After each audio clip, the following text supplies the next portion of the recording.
নমস্কার। আজকে শোনাবো জাতকের গল্প। গল্পের নাম মানুষের পরিচয় ব্যবহারে, চেহারায় নয়। অনেক দিন আগের কথা। বারাণসী রাজ্যে তখন এক ব্রাহ্মণ বাস করত। তিনি বিরাট ধনী ব্যক্তি ছিলেন, কিন্তু মনে একটাই দুঃখ, কোনো ছেলে মেয়ে নেই। ছেলে পাওয়ার ইচ্ছায় ধনবান ব্রাহ্মণ শীল ব্রত নিলেন। এই ব্রতর ফলে তার মনস্কামনা পূর্ণ হয়, একটি সন্তান জন্মগ্রহণ করে। ছেলেটি ছিল আসলে বোধিসত্ত্ব।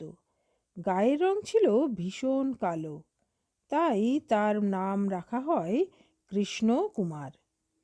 কৃষ্ণকুমার কালো হলেও কিন্তু দেখতে ভারী সুন্দর। উচ্চশিক্ষা লাভের ইচ্ছায় তাকে 16 বছর বয়সে তার বাবা তক্ষশিলায় পাঠালেন।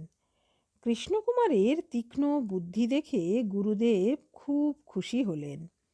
যথাসময় শিক্ষা শেষ করে কৃষ্ণকুমার বারাণসীতে ফিরে এলেন। ধনবান ব্রাহ্মণ ছেলেকে সংসারী করার জন্য উপযুক্ত সুন্দরী পাত্রের সন্ধান করতে লাগলেন এবং একদিন কৃষ্ণকুমারকে সংসারী করে তারা স্বর্গলোকে গমন করলেন।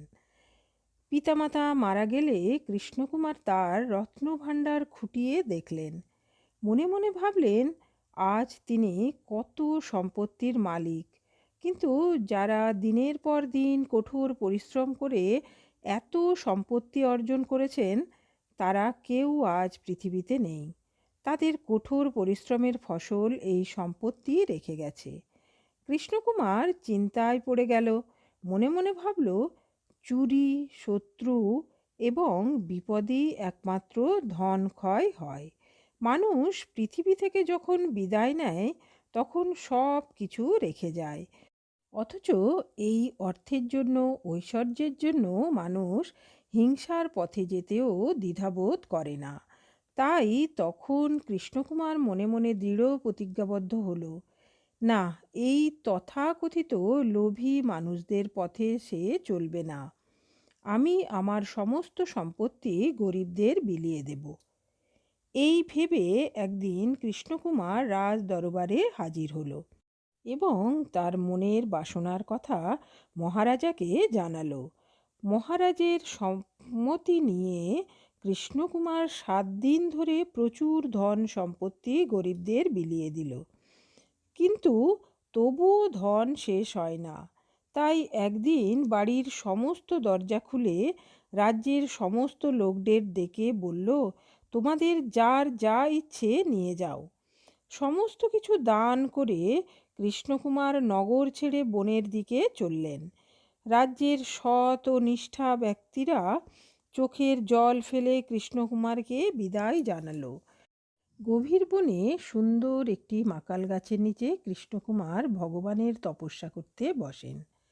দিনের পর দিন তিনি গাছের নিচে ধ্যানমগ্ন হয়ে বসে রইলেন। কোনো কুটির বানালেন না, এমনকি মাকাল গাছের ফল খেয়ে ক্ষুধা নিবারণ করেন। দীর্ঘদিন তপস্যার ফলে কৃষ্ণকুমার সিদ্ধিলাভ করেন। তার অসাধারণ তপস্যায় শত্রুর আসন টলে উঠল।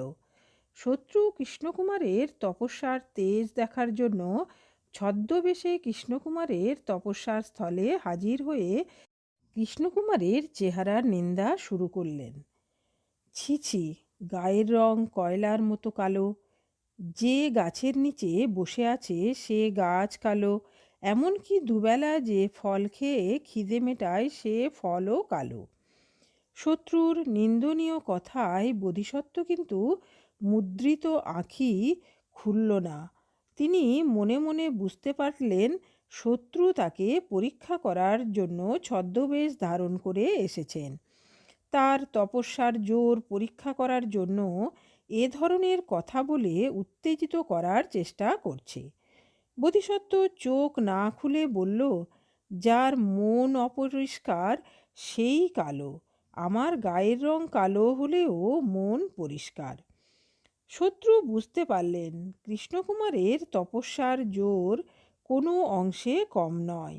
তখন তিনি খুশি মনে বোধিসত্ত্বকে বর দিয়ে সে স্থান পরিত্যাগ করলেন। নমস্কার।